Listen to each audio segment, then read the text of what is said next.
Hello friends, आज मैं आपके साथ इस वीडियो के अंदर बात करूंगा आज के कारोबार की। आज किस तरीके से निफ्टी में ट्रेड हुआ, क्या न्यूज़ फ्लो थे। उसके बाद मैं बात करूंगा कि आज निफ्टी में किसने कंट्रीब्यूट किया, आगे कल का क्या हमें इंडिकेशन मिल रहा है। कल एफएनओ की एक्सपायरी है, सारा फोकस जो है निफ्टी पर रहेगा और बैंक निफ्टी पर रहेगा। तो बैंक निफ्टी आज कैसा रहा, किस तरीके से सुबह और शाम के बीच में ट्रेड रहे, किसने बैंक निफ्टी के अंदर कंट्रीब्यूट किया पॉजिटिवली या नेगेटिवली। उसके बाद कौन से ऐसे अहम लेवल हैं जहां पर निफ्टी जो है कल ट्रेड करता हुआ नज़र आ सकता है। दूसरी बात, निफ्टी के अंदर वो कौन से शेयर्स थे जहां पे तेज़ी रही, कहां पर कमजोरी रही। उसके बाद बैंकों के अंदर कहाँ थी तेज़ी आज। उसके बाद क्या बैंक निफ्टी के लेवल्स कल देखने के लिए मिल सकते हैं हमें। उसके बाद फॉरेन इंस्टीट्यूशनल इन्वेस्टर्स और डोमेस्टिक इंस्टीट्यूशनल इन्वेस्टर्स के डेटा किस तरीके के थे। उसके बाद ऑप्शन चेन एनालिसिस आज करेंगे हम निफ्टी का और उसके बाद बैंक निफ्टी का। तो ये सब कुछ आज रहने वाला है इसके अंदर। तो शुरुआत जो मैं आपके साथ करूँगा, तो पहले हम एक समरी को समझने की कोशिश करते हैं जिससे कि सारी बात आपको समझ में आए। तो आप देखिएगा कि कल रात को बैंक निफ्टी या निफ्टी की बात करें तो ऐसा अनुमान लग रहा था कि बहुत ही तेज़ी से आज सुबह खुलने वाले हैं। लेकिन कल जब रात को डाउ जोन्स खुला तो वो तेज़ी बनी हुई थी, लेकिन जब सुबह उठ के हमने देखा तो डाउ जोन्स के अंदर एक गिरावट देखने के लिए मिली। पता चला कि वहाँ पे जो स्टिमुलस पैकेज था वो शायद नहीं आने वाला है और ऐसी घोषणा ट्रंप जी ने की। तो ट्रंप बाबा की इस घोषणा के बाद ऐसा आभास लगा कि शायद वहाँ से जो फ्लोज हैं इन मनी के वो शायद रुकते हुए नज़र आएंगे, जिसका असर जो है एशियन मार्केट्स पे देखने के लिए मिलेगा और स्पेशली जो है इंडिया के स्टॉक मार्केट पे देखने के लिए मिलेगा। लेकिन ऐसा हुआ नहीं। Asian market neutral to positive जो है टेरिटरी के अंदर काम कर रहे थे। बैंक निफ्टी भी जो है वीक नहीं था, निफ्टी भी वीक नहीं था जब सुबह प्री ओपनिंग सेशन के अंदर खुले, लेकिन बाद में एकाएक मार्केट खुलते के साथ एक जबरदस्त सेलिंग जो है निफ्टी और बैंक निफ्टी दोनों के अंदर देखने के लिए मिली और दोनों माइनस के अंदर चले गए और कुछ समय के दौरान जो है वहीं पर ट्रेड करते रहे। लेकिन आधे घंटे के बाद ही जो है पूरी पिक्चर जो है बदलती हुई नज़र आई और पहले तो निफ्टी पॉजिटिव हुआ और उसके थोड़ी देर बाद बैंक निफ्टी भी तेज़ हो गया और इसके बाद जो है दोनों प्लस माइनस के अंदर थोड़ी देर झूलते रहे और बाद में निफ्टी ने एक अच्छी लीड ले ली और उसके बाद बैंक निफ्टी पूरे दिन जो है प्लस माइनस के बीच में झूलता रहा। लेकिन लास्ट के 2 घंटे के ट्रेड के अंदर वो एक पॉजिटिव जो है ट्रेड के अंदर काम करता हुआ नजर आया। आज के ट्रेड में मेन क्या चीज़ थी, तो जैसे मैं कल आपसे बात कर रहा था कि ट्रेड के अंदर सबसे खास बात क्या थी कि मैं आपको बोल रहा था कि रिलायंस शायद जब इंडेक्स के अंदर सब चीज़ चल चुकी होंगी तो रिलायंस को मैनेज किया जाएगा। आज रिलायंस ने देखिएगा 100 रुपये के आसपास की जो है तेज़ी एक समय देखने के लिए मिली और आज काफ़ी स्ट्रॉन्ग जो है कंट्रीब्यूशन जो है रिलायंस की तरफ से मिला निफ्टी के अंदर। 2-3 दिनों से चलता हुआ टीसीएस आज फिर जो है पॉजिटिव टेरिटरी के अंदर बंद हुआ। हालांकि वहाँ पे बोनस अनाउंसमेंट अभी रात को जो है आई है, तो करीबन यहाँ पे 3,000 रुपये के जो भाव हैं वो रखे गए हैं बायबैक के लिए और 1.4% के आसपास की इक्विटी जो बायबैक करने वाले हैं, तो उससे संबंधित अवलोकन भी जो है मैं अभी आपके साथ करूँगा। इसके अलावा आज जो ऑटो के अंदर बजाज ऑटो और हीरो होंडा के अंदर अच्छी तेज़ी थी। इस तरीके से जो पूरा का पूरा जो बाजार आज संभाला वो इन शेयर्स के अलावा टाइटन का भी काफ़ी अच्छा कंट्रीब्यूशन था। तो ये यहाँ से निफ्टी को मैनेज किया गया और निफ्टी में एक और कंट्रीब्यूटर था जो बैंक निफ्टी का बड़ा कंट्रीब्यूटर था, यानी कि HDFC बैंक। और HDFC बैंक के सहारे जो है आज बैंक निफ्टी को संभाला गया और एक अच्छी तेज़ी जो है बैंक निफ्टी के अंदर जो बनी, जो भी पॉजिटिव टेरिटरी में आया वो सब HDFC बैंक की बदौलत थी। तो HDFC बैंक की बदौलत आज 23,000 का आंकड़ा भी जो है निफ्टी ने छुआ। तो देखिएगा ये सारी जो बातें मैंने आपके समरी के रूप में बात की, इसके अलावा भी और बातें हम करेंगे इस वीडियो के दौरान। और सबसे खास बात कि कल एफएनओ के अंदर किस तरीके की एक्सपायरी देखने के लिए मिल सकती है। मेरा जो आकलन है वो केवल एजुकेशनल पर्पज़ से आपके साथ होगा, ये गलत भी हो सकता है, केवल अनुमान लगाना जो है मेरा काम है। तो अनुमान जो मैं आपके साथ शेयर कर रहा हूँ वो गलत भी हो सकते हैं, ठीक भी हो सकते हैं। ठीक होंगे तो आप अप्रिशिएट कर दीजिएगा, ख़राब होंगे तो आप जो है डिसलाइक कर दीजिएगा। तो चलिएगा बात करते हैं आगे। और अब आगे बात करते हैं निफ्टी के बारे में। तो देखिएगा निफ्टी के अंदर आज 76 पॉइंट की तेज़ी देखने के लिए मिली, 76 पॉइंट की तेज़ी। आज ऐसा लग रहा था कि जो तेज़ी है ये 11,800 के जो टेक्निकल लेवल्स हैं उनके तरफ जो है अग्रसर होने की जो है कोशिश करेंगी। तो देखिएगा आज 11,763 के जो है हाई लगे और सुबह 11,629 के जो है लो भी देखते हुए हमें ऐसा लगा था एक समय कि शायद आज थोड़ा सा नेगेटिव टेरिटरी के अंदर बंद हो सकते हैं। लेकिन शाम होते होते देखिएगा निफ्टी ने ना केवल अपने आप को संभाला और बैंक निफ्टी को भी प्लस में खड़ा करने में काफ़ी बड़ी योगदान दिया, क्योंकि एक सेंटिमेंटल जो इम्पैक्ट है वो देखने के लिए मिला। तो देखिएगा सुबह ये करीबन 1 घंटे के ट्रेड के अंदर ही जो है निफ्टी ने बाजी मार ली और पॉजिटिव आके खड़ा हो गया था। उसके बाद देखिएगा आज किस में था दम था आज रिलायंस पे 36 पॉइंट की कंट्रीब्यूशन आज निफ्टी के अंदर इसका था। HDFC बैंक का 17 पॉइंट का था, टाइटन का 10 पॉइंट का था, इन्फोसिस का 8.4 का था और HDFC का 5.57 का था। बजाज फाइनेंस के अंदर कल फाइनेंशियल इन्फॉर्मेशन आने के बाद जो मैंने आपके साथ वीडियो भी शेयर की थी उसको आप एक बार देख भी सकते हैं। तो वहाँ से हमें आकलन लग रहा था कि हाँ इसमें वीकनेस आएगी। तो आज करीबन 4% की कमजोरी बजाज फाइनेंस के अंदर थी और पूरे दिन भर के दौरान जो है ये वीक ही बना रहा। और उसके बाद बजाज फिनसर्व ने हालांकि कम गिरावट थी, करीबन 1.25% के आसपास की गिरावट थी इसमें। लेकिन बजाज फाइनेंस में और बजाज फिनसर्व के अंदर मैं आपके साथ एक बात करना चाहूँगा स्पेशली बजाज फाइनेंस के बारे में कि बजाज फाइनेंस के अंदर जो वीकनेस है वो दिख रही है फंडामेंटल बेसिस पर। ऐसा लग रहा है कि जो रिजल्ट्स हैं उसके अंदर इसका असर देखने के लिए मिलेगा और यहाँ पर जो है बजाज फाइनेंस उसी कमजोरी को झेलता हुआ नजर आया।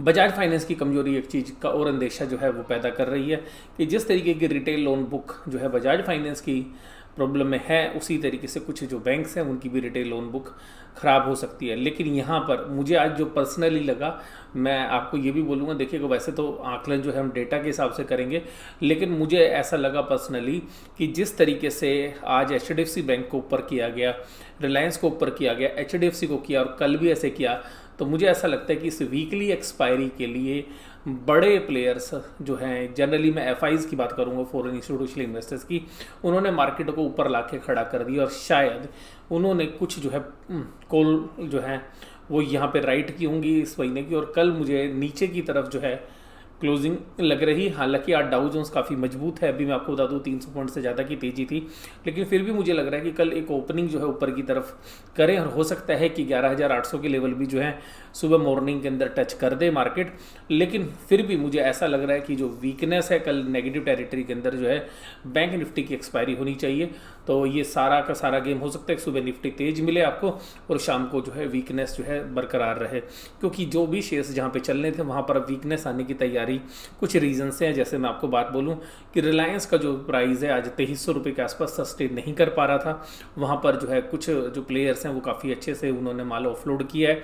दूसरी बात HDFC बैंक भी 1162 रुपये, 1163 रुपये, 65 रुपये ये स्ट्रिक्ट जो है आप देखिएगा रेजिस्टेंस जोन है। और यहाँ पर 1160-62 के आसपास जो है बहुत सारा माल भी जो है यहाँ पे आप देखिएगा उन्होंने हाथ बदले। और उसके बाद सबसे खास बात आपको बताता हूँ कि यहाँ पे मुझे ऐसा पर्सनली लग रहा है कि जो FIs हैं वो लगातार जो 8 दिन से जो रैली कर रहे हैं वहाँ पर उन्होंने शायद कुछ कल की एक्सपायरी की पुट खरीदी होंगी, क्योंकि पुट कोई भी लेने के लिए तैयार नहीं था, पुट के सारे प्रीमियम खत्म है। पर मुझे ऐसा लग रहा है कि आज शाम को जाते वक्त वो शायद पुट खरीद के लेके गए हैं और शायद कल मार्केट को एक पॉजिटिव नोट के साथ खोलने के बाद एक नेगेटिव टेरिटरी के अंदर शायद कल क्लोज करते हुए हम नजर आए। ये कल की वीकली एक्सपायरी से पे मेरा ओपिनियन है। हालांकि जब हम ऑप्शन चेन एनालिसिस करेंगे तो वो भी मैं आपके साथ बात करूंगा। कल किस शेयर की बारी आ सकती है, तो देखिएगा जो मैनेज किया जाएगा ऊपर से नीचे के लिए, तो देखिएगा जनरली HDFC बैंक के साथ जो है कोटक महिंद्रा बैंक के बीच में एक वैल्यूएशन गैप होता है, तो वो वैल्यूएशन गैप बढ़ता जा रहा है। अगर HDFC बैंक यहाँ पे सस्टेन होगा तो कोटक महिंद्रा बैंक ज़्यादा दिन तक नीचे नहीं रह सकता। तो 1 या 2 दिन के अंदर मुझे लगता है कि कोटक महिंद्रा बैंक को या तो ऊपर आना पड़ेगा या HDFC बैंक को नीचे जाना पड़ेगा, क्योंकि जो बड़े प्लेयर्स हैं उनकी जो इन्वेस्टमेंट मिक्स होती हैं, पोर्टफोलियो मिक्स होती हैं, उसकी वजह से जो है या तो वो सस्टेन अगर HDFC बैंक करेगा तो कोटक महिंद्रा बैंक को ऊपर आना ही पड़ेगा, नहीं तो HDFC बैंक को नीचे जाना पड़ेगा। तो हमें ऐसा लग रहा है कि HDFC बैंक नीचे जाएगा, थोड़ा सा कोटक महिंद्रा बैंक जो है 1-2 दिन ऊपर आ सकता है। लेकिन अगर कल वीकनेस की तरफ अगर कटान होता है किसी भी तरीके से वीकली एक्सपायरी का, तो हो सकता है कि दोनों में भी आपको वीकनेस नज़र आ जाए। बट मुझे पर्सनली जो है कल ऐसा लग रहा है कि जो है स्मार्ट प्ले जो है फॉरेन इंस्टीट्यूशनल इन्वेस्टर्स ने किया है, और कल एक पॉजिटिव ओपनिंग के बाद जो हमें एक प्रॉफिट बुकिंग का सेशन जो है कल देखने के लिए मिल सकता है। उसके एक और भी रीज़न मैं बताता हूँ कि जो TCS के जो खबरें हैं, जो बायबैक के 3,000 रुपये का प्राइस है, तो केवल वो 1.5% के आसपास की जो है इक्विटी बायबैक कर रहे हैं।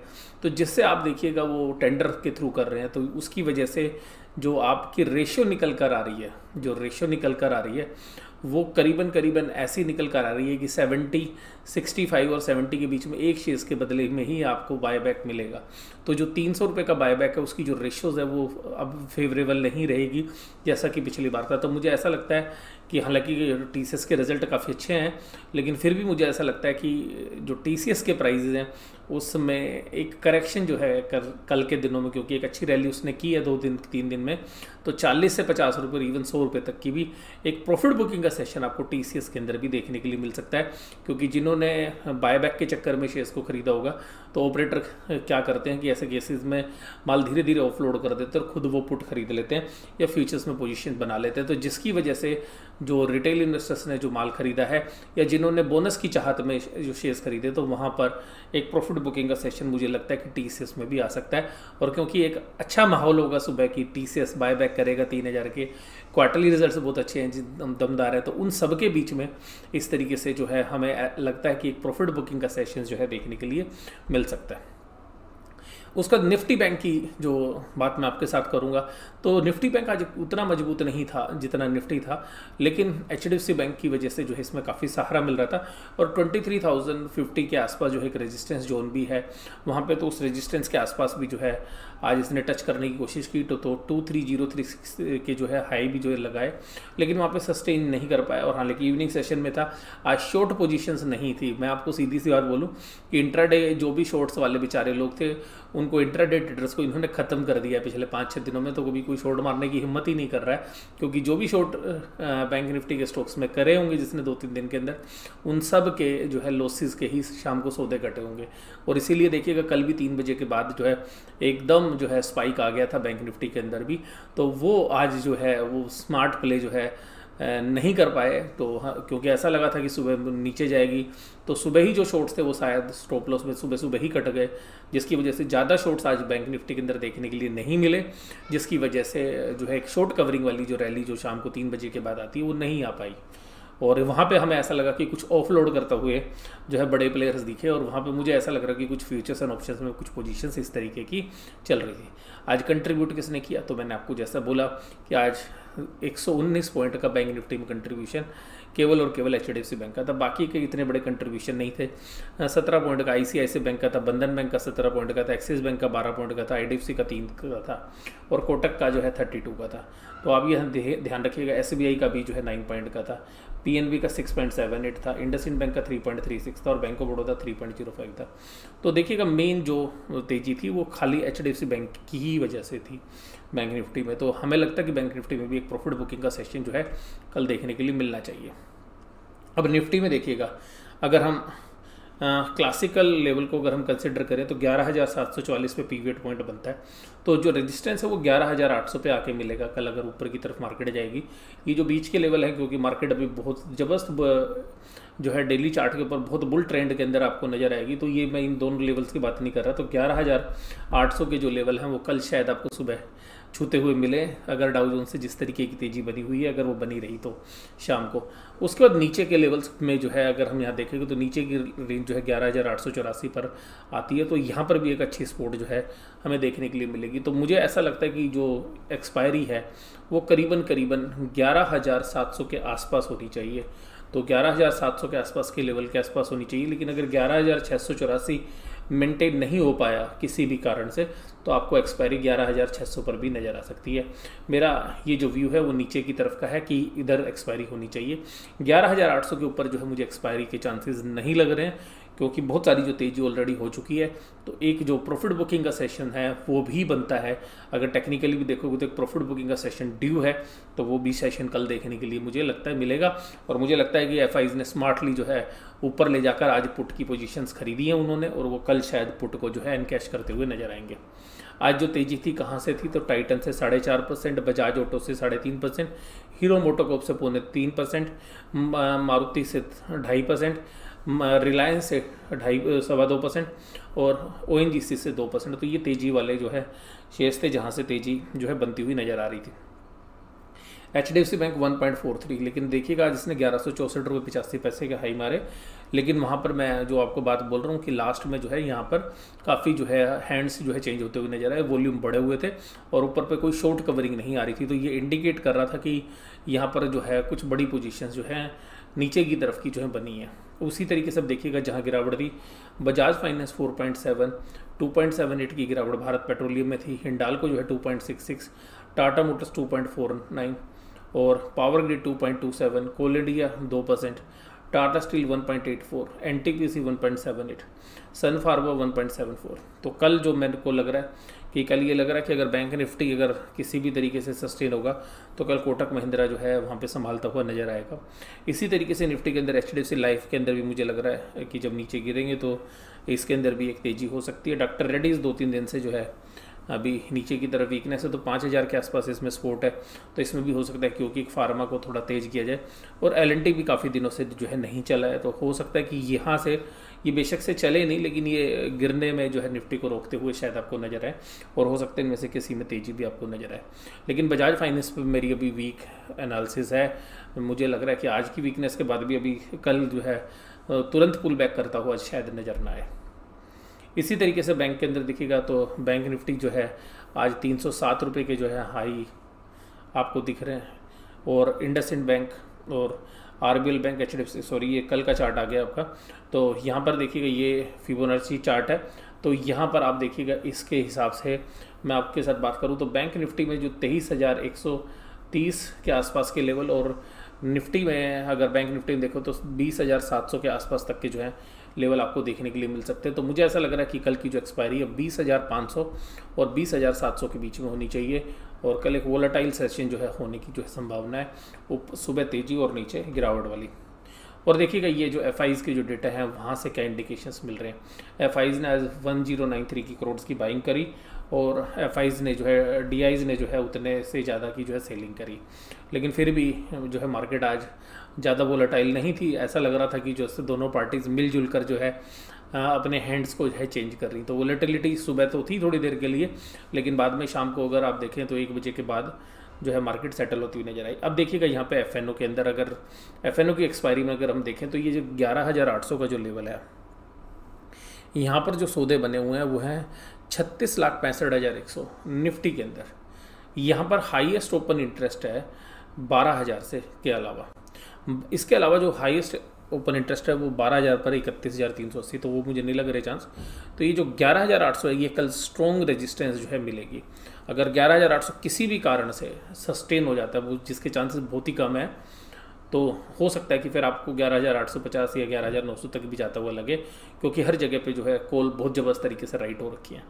लेकिन मुझे 11,800 के ऊपर के चांसेस थोड़े से कम लग रहे हैं। ये मैं आपको सीधी सी बात बताऊं, जो मेरा अपना ओपिनियन है, खुल के आपके साथ बात करूंगा। और नीचे देखिएगा 11,600 पर ओपन इंटरेस्ट है, उसके बाद देखिएगा 11,500 पर ओपन इंटरेस्ट, तो ये बड़ी स्पोर्ट्स का जो है काम करेंगी। और यहाँ पर देखिएगा ओपन इंटरेस्ट आज भी काफ़ी अच्छा खासा चेंज हुआ है, तो 4,65,600 शेयर का 11,600 पे आज भी ओपन इंटरेस्ट जो है आया है। तो और उसी तरीके से 11,800 पे 5,98,950 शेयर का ओपन इंटरेस्ट आया है। 11,700 में ओपन इंटरेस्ट जो है घटता हुआ नजर आया। इसका मतलब है कि यहाँ पर अब जो है रेजिस्टेंस का काम खत्म होता जा रहा है। तो ये जो रेंज है 11,600 से लेके 11,800 के बीच में, यहाँ पर एक्सपायरी होनी चाहिए। मुझे लग रहा है कि सबसे मोस्ट प्रोबेबली ये है 11,700 के आसपास जो है एक्सपायरी हो सकती है। रीज़न ये है कि 11,700 पे भी आज जो काफ़ी ज़बरदस्त जो है पुट राइट की गई हैं और उसमें काफ़ी ज़बरदस्त ओपन इंटरेस्ट है। तो 11,700 में जिस तरीके का ओपन इंटरेस्ट जो है चेंज हुआ है, तो यहाँ पे एक जो है स्ट्रॉन्ग जो है सपोर्ट मिलनी चाहिए। लेकिन दूसरी तरफ ये भी देखना है कि अगर ये पुट FIs ने ही खरीदी हो, जैसा मैं आपको बोल भी रहा हूँ, जो 21,31,425 की, तो आप फिर देखिएगा 11,600 पे आपको एक्सपायरी को मानिएगा। लेकिन डेटा पॉइंट के हिसाब से अगर मैं बात करूं, क्योंकि मुझे नहीं पता कि ये पुट किसने खरीदी है, अगर मैं डेटा पॉइंट के हिसाब से बात करूं तो 11,700 के आसपास जो है बैंक निफ्टी की जो है एक्सपायरी बनती है। और इसी के साथ अगर हम बैंक निफ्टी के अंदर बात करें तो बैंक निफ्टी के अंदर जो डेटा है वो आप देखिएगा तो एब्सोल्यूट नंबर्स के अंदर ही जो है आपको सबसे ज़्यादा मिलेंगे ओपन इंटरेस्ट। तो देखिए 11,000 23,000 की जो कॉल्स हैं वहाँ पर सबसे ज़बरदस्त ओपन इंटरेस्ट है, 11,68,175 शेयर्स हैं। उसके बाद अगर आपको नीचे अगर कहीं पर भी ओपन इंटरेस्ट ज़बरदस्त दिख रहा है तो वो देखिएगा आपको सीधा सीधा जो है ओपन इंटरेस्ट जितना रेजिस्टेंस साइड में है उतना आपको नीचे सपोर्ट में सीधा 22,000 पे मिलेगा आपको, 8,42,000। तो वहाँ तक तो मुझे नहीं लगता कि इतना जल्दी जा सकता है। इसके अलावा ये 9,36,025 का जो ओपन इंटरेस्ट है ये 22,500 की पुट के अंदर है। तो ये जो लेवल है तो ये इस लेवल के बीच में एक्सपायरी होनी चाहिए। तो मुझे ऐसा लगता है कि 20,700 अगर वहाँ पे निफ्टी में अगर 11,700 पे एक्सपायरी होती है तो यहाँ पे 20,700, अगर वहाँ पे 11,600 के आसपास होती है तो 20,500 के आसपास जो है बैंक निफ्टी में एक्सपायरी बनती है। बट मुझे लगता है कि मोस्ट प्रोबेबली 21,700 के आसपास जो है 22,700 के आसपास जो है ये जो एक्सपायरी हो सकती है। ये जो सारे डेटा मैंने 21 बोले वो 22 हैं, 22,700 के आसपास जो है एक्सपायरी हो सकती है। तो यहाँ पर मुझे नीचे की तरफ ही लग रहे हैं क्योंकि काफ़ी एक बड़ी रैली हो चुकी है और बहुत सारे जो लॉन्ग्स हैं वो अभी प्रॉफिट बुकिंग करने के लिए आते हुए मुझे नज़र आते हैं। तो ये सारा एनालिसिस आपको कैसा लगा मुझे ज़रूर से ज़रूर बताइएगा। वीडियो देखने के लिए धन्यवाद। Thank you very much.